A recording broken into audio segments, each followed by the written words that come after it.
తను ప్రతిసారి నేను ఆడతానని ఫైట్ చేస్తది. అంతేగాని వేరే వాళ్ళని ఇది చేసి నేను పైకి రావాలి అని ఎప్పుడు అనిపించలేదు.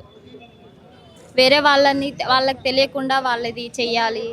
వాళ్ళని ఓడించడానికి వాళ్ళకి తెలియకుండా రీసెంట్‌గా వాళ్ళ చెల్లెలు వాయిస్ వినిపిస్తా అని చెప్పినప్పుడు కూడా కళ్యాణ్ సాక్రిఫైస్ చేస్తా అన్నా సరే వద్దు అని చెప్పింది. దానివల్ల అందుకు తనుజ అంటే ఇష్టం. కొంచెం జెన్యూన్‌గా ఉంది ఇప్పటివరకు అని. కెప్టెన్ కూడా అవ్వలేదు కదా! వాళ్ళ సపోర్ట్ కూడా ఏం లేదు. కారణం ఏంటి మరి? 10th వీక్ కెప్టెన్ అయింది కదా! ఆడి అయింది కదా! ఇన్ని రోజులు. ఇన్ని రోజులంటే తను ప్రతిసారి ఫైట్ చేస్తానే ఉంది. కాకపోతే తనకి రాలేదు. తన స్టామినా కంటే ఎక్కువ ఉన్నవాళ్ళు గెలుస్తున్నారు. అంటే ఇప్పటివరకు నామినేషన్స్‌లో లేడు కదా ఇమాన్యుయల్. మరి ఆయన కూడా క్యాపబులే కదా! ఎవరిని నొప్పించకుండా ఆడుతున్నాడు అంటే.